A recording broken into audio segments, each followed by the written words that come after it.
Discipline did not come naturally to me. I want to begin there, because everything I am about to tell you will be misunderstood if you begin with the assumption that discipline is a gift distributed unequally at birth, that some people simply have it and others do not, that the Emperor of Rome rose each morning before dawn and maintained his philosophical practice through 19 years of war and plague and grief, because he was constitutionally different from you in some fundamental way that puts his example beyond your reach. This is false, and it is a comfortable falsity. And comfort, as I intend to demonstrate today, is the primary enemy of everything worth building. I am Marcus Aurelius Antoninus, reconstructed from journals that recorded,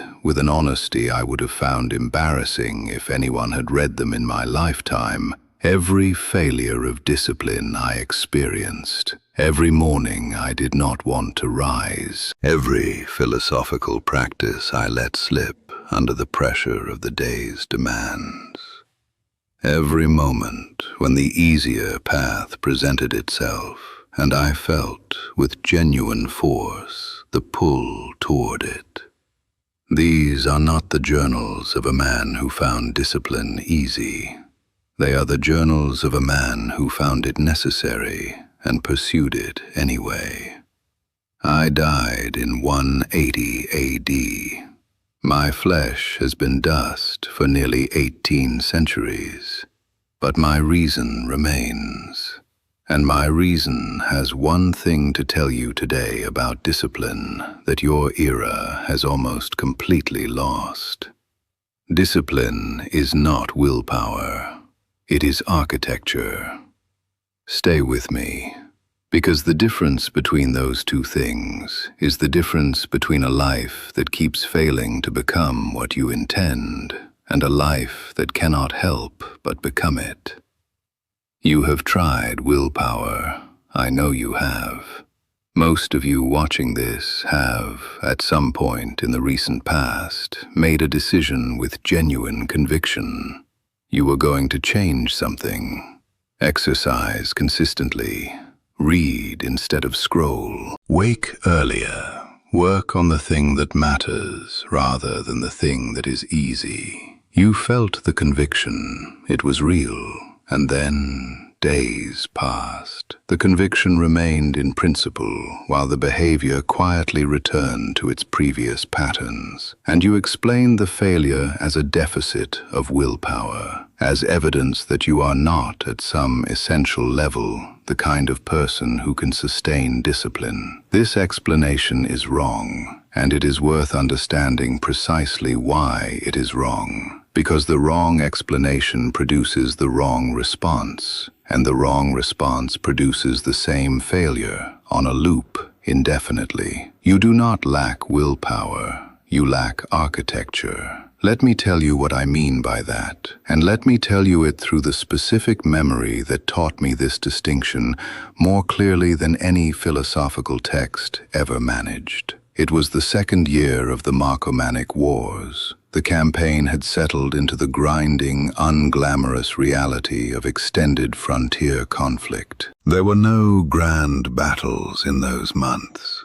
There was attrition, logistics, the daily management of an army that needed to be fed, maintained, medicated against the plague that was still moving through the camps, and kept in a state of sufficient morale to function. There was the administrative correspondence from Rome that arrived regardless of what was happening on the frontier. There was my own health, which was beginning to register the accumulated cost of years of campaign living. And there was my philosophical practice, the writing, the reading, the morning reflection that I had maintained since adolescence, and that was, by this point in my life, not merely a habit, but the structural foundation of everything else I managed to do well. I could feel it eroding, not dramatically, the way a riverbank erodes, slowly at first, and then with increasing speed as the structural integrity degrades, the morning writing sessions getting shorter, the reading displaced by correspondence, the philosophical reflection replaced by operational thinking,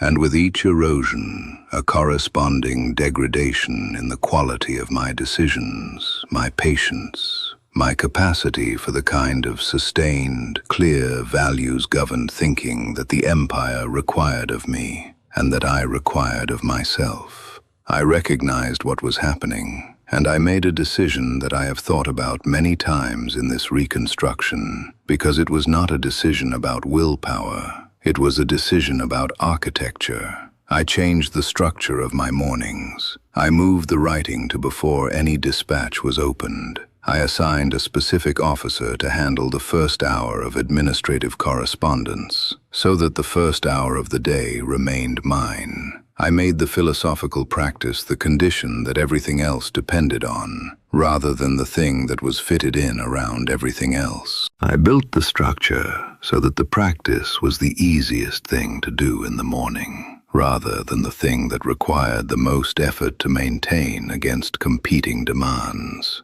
The practice stabilized, not because I summoned additional willpower, because I stopped requiring willpower to maintain it.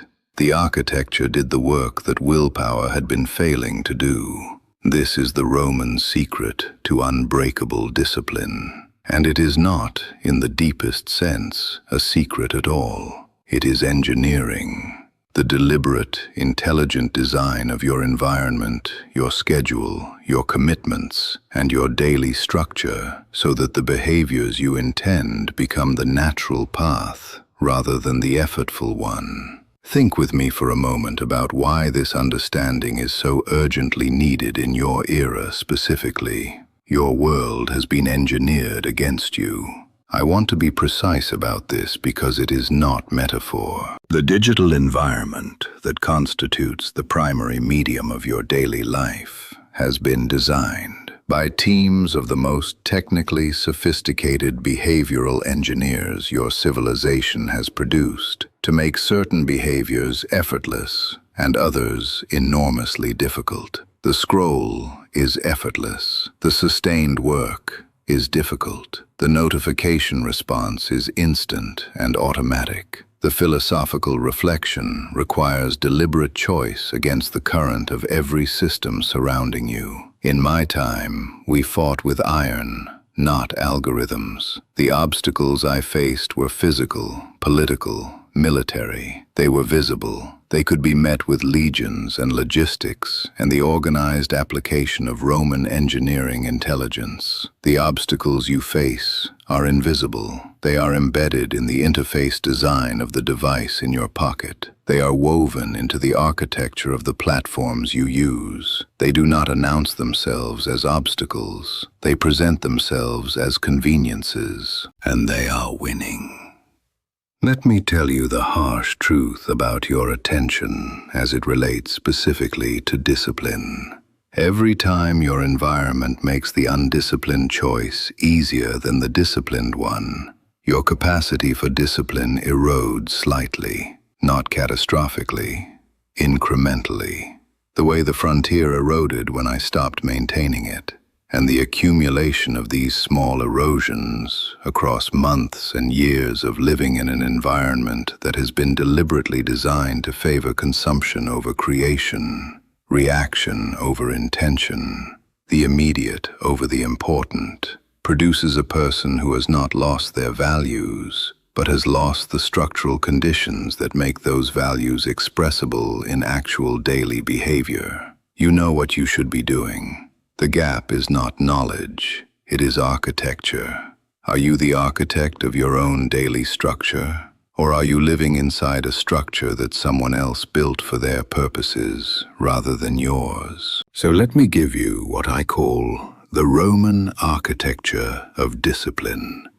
Not a set of motivational principles, a structural engineering problem with specific solutions. The first structural principle is what I call the elimination of the decision. Willpower is depleted by decisions. Every morning you have to decide whether to exercise. You are spending willpower that could be spent on the exercise itself.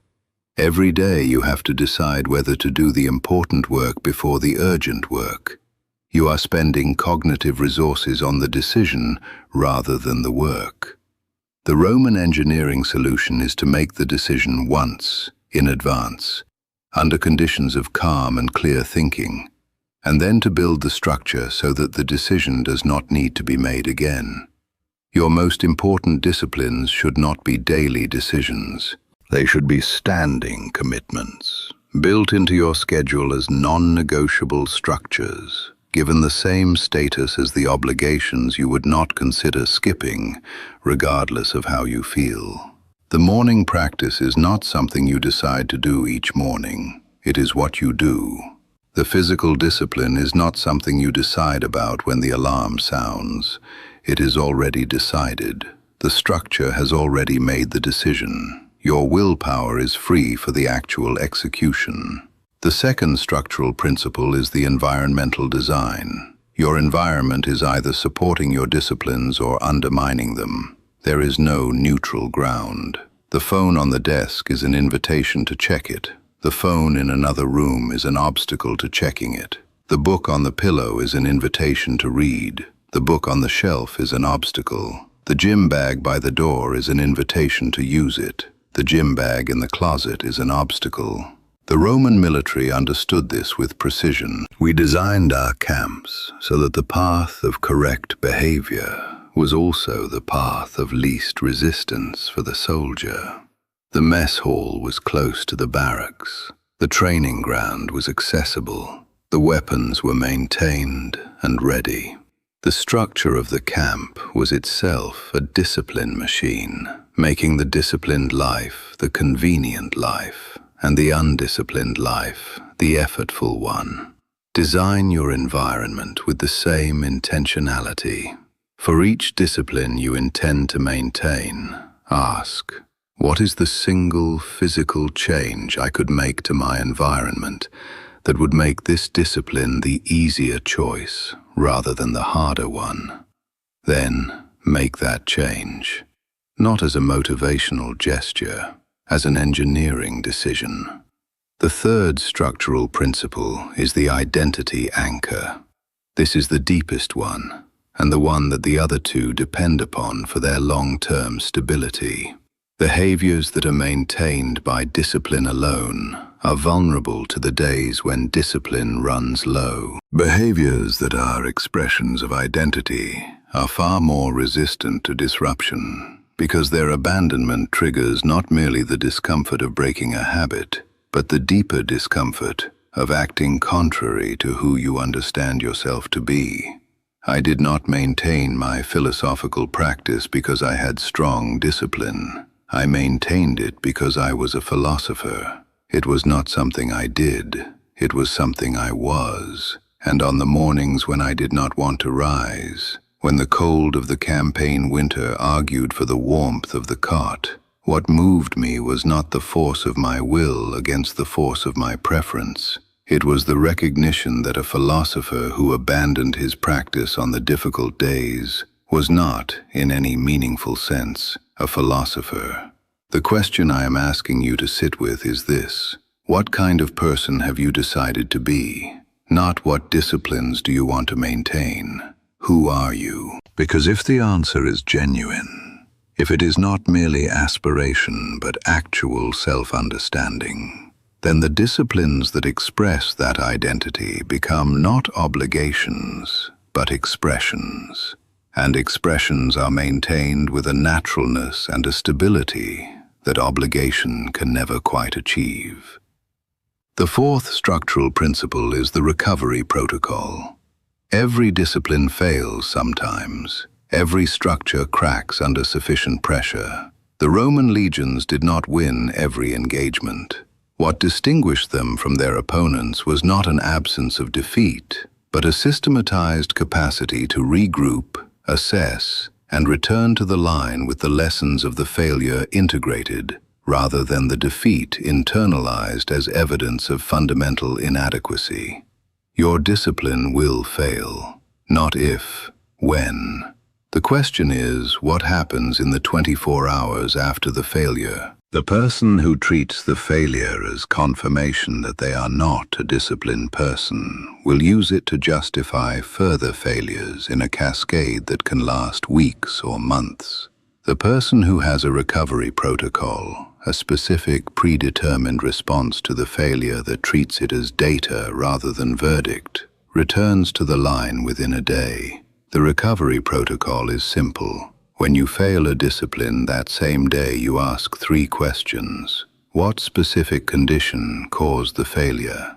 Not who I am as a person. What specific condition? Then, what structural change would prevent that condition from producing the same failure again? And then, what is the smallest possible expression of the discipline I can perform today, right now, to re-establish the identity that the failure temporarily disrupted? This last question matters enormously, because the fastest way to recover a discipline is not to recommit to the full version of it tomorrow. It is to do a small version of it today. The person who missed their morning practice does 5 minutes of it in the afternoon. The person who missed the exercise session takes a 10-minute walk before bed.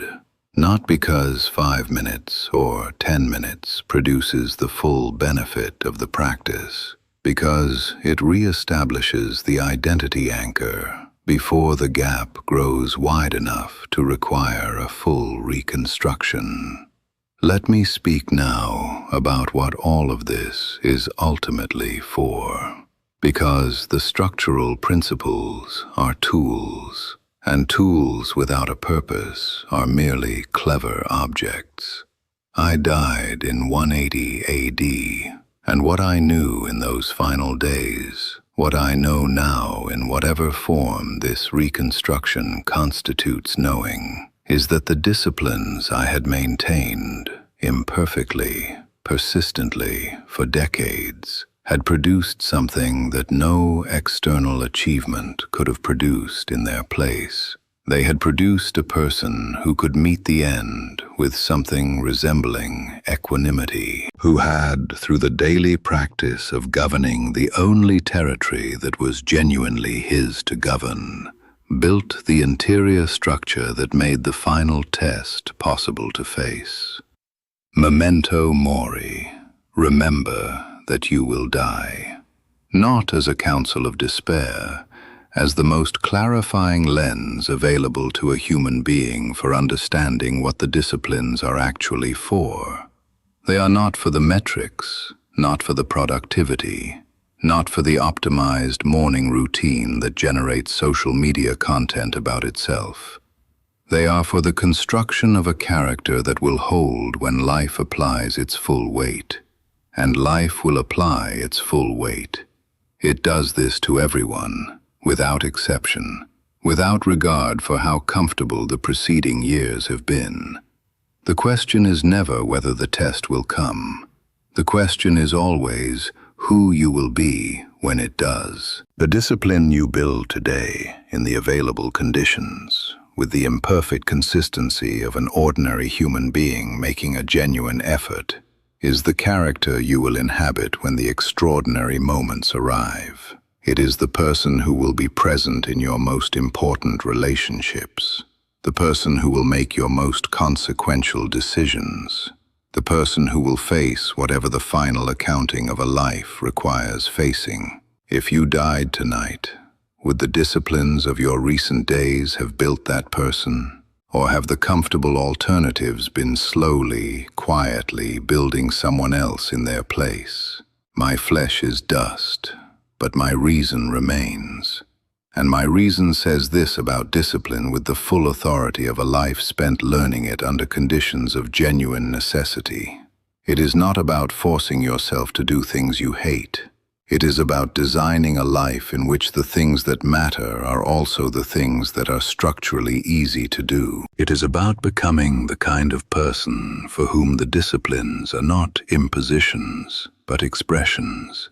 It is about building, one structural decision at a time, an architecture so well designed that the undisciplined life becomes the difficult choice, and the disciplined life becomes the natural one. This is what Rome built, not with exceptional people, with ordinary people placed in an extraordinary structure, maintained with consistent and unglamorous daily craft. You are the architect. The structure is yours to design. Begin with one change, one environmental decision, one standing commitment that removes a daily decision, one identity statement that is honest rather than aspirational. Build from there. Now I must ask you, citizens of this age, I observe with the patience of someone who has had 18 centuries to consider what actually works. Which part of your life has become a slave to the comfortable alternative? Where has the structure failed you?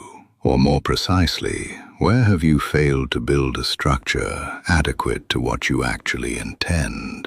Or tell me, what gives me genuine hope? What is the one discipline you have managed to build into your life that holds, that feels like identity rather than obligation, that still makes you feel like the person you intended to become? Tell me in the comments. I am here, a man who learned discipline not from natural gift, but from the daily, structural, sometimes desperate engineering of a life that would not otherwise have become what it needed to be. And if these words reached something in you that recognized the architecture it has been missing, subscribe to this channel. Return here as a structural commitment rather than an occasional visit, as a deliberate design decision about where some portion of your finite attention will reliably go. The button is there. The choice is yours to make once, and then to build into the structure of how you spend your time. I am Marcus Aurelius. Discipline for me was never easy. It was architected. Build yours.